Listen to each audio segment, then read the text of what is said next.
Hi friends, आज हम लोग मिस्टर राजपाल के साथ हैं और हम लोग इनसे ये सारी जानकारी लेंगे कि किस तरह से इन्होंने मशरूम फार्मिंग का बिजनेस स्टार्ट किया, क्या क्या चीज़ थी जिसकी वजह से इन्होंने स्टार्ट किया और आफ्टर स्टार्टिंग इनको कैसा लग रहा है और क्या ये वाकई में प्रॉफिटेबल बिजनेस है या नहीं है।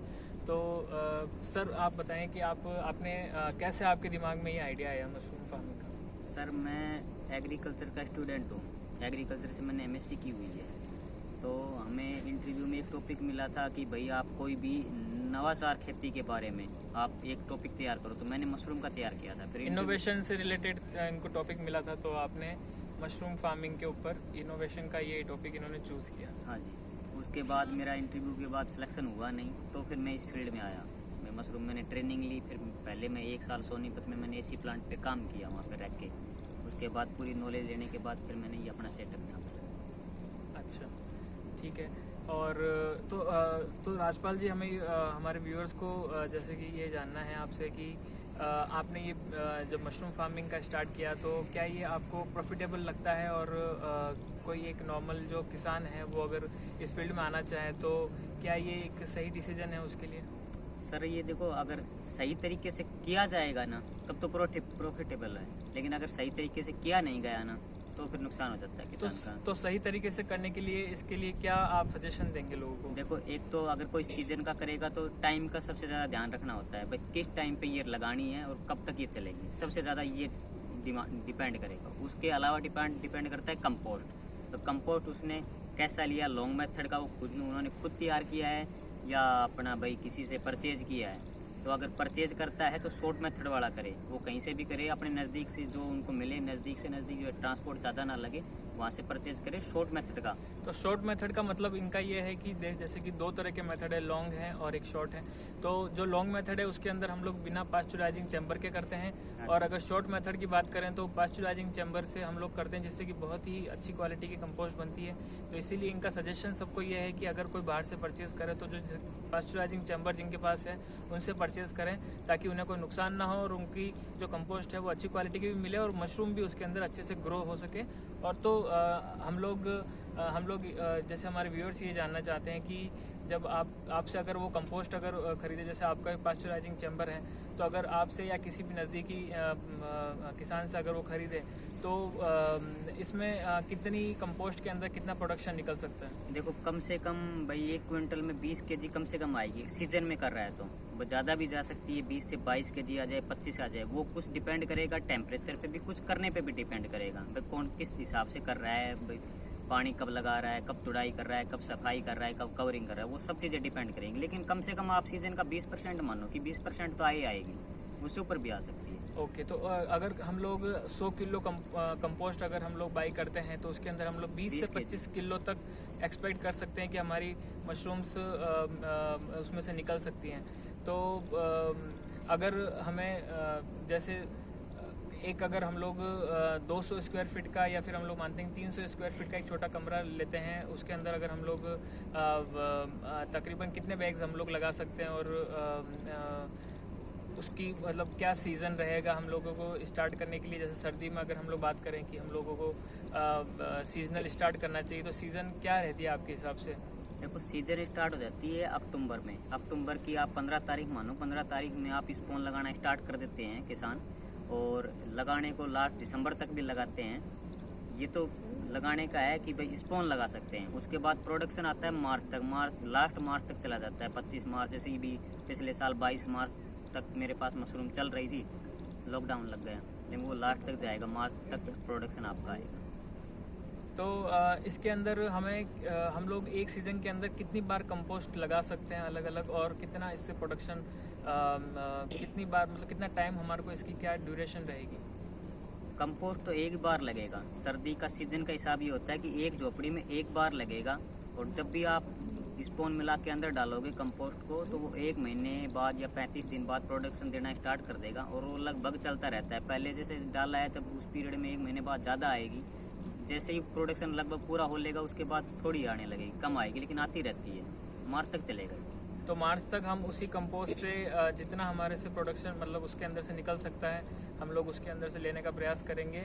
और लास्ट में जाते जाते उसका प्रोडक्शन भले ही थोड़ा कम आए लेकिन हम लोग उससे प्रोडक्शन ले सकते हैं। तो इसके अलावा आप जो कंपोस्ट बनाने की जो लॉन्ग मेथड है और एक जो शॉर्ट मेथड है, तो जो शॉर्ट मेथड है उसके अंदर कितना टाइम लग जाता है? देखो शॉर्ट मेथड में 3 से 4 दिन तो भूसा भिगोने में लगता है। अगर उन दिनों को हटाने के बाद फिर 15 से 17 दिन लगते हैं चैम्बर में, बंकर में जाएगा, टनल में जाएगा। तो 15 से 17 दिन चैम्बर का होता है, 3 दिन भिगोने का होता है, ऐसे लगते हैं। अगर पहला लोड समझो तो 20 दिन में होगा, उसके बाद तो हर 12 से 15 दिन में 12 से 15 दिन में लोड आप तैयार कर सकते हैं। तो हमें 12 से 15 दिन इसलिए लग जाते हैं क्योंकि 8 दिन हमारे को हम लोग उस कंपोस्ट को बाहर रखते हैं, उसकी पलटाई करते हैं। तो कुल मिला के चैम्बर के अंदर कितने टाइम तक कंपोस्ट को हमें रखना होता है? देखो पास्चुराइज चैम्बर में रहेगा 6 से 7 दिन। आप 7 दिन मान के चलो कि 7 दिन लगभग रहता है। उसके अलावा 10 से 11 दिन रहता है बंकर में। बंकर में हर तीसरे दिन पलटाई होती है। इसमें एक बार जाने के बाद ये एयर टाइट हो जाता है, बाद में जब तैयार होगा तभी निकलता है।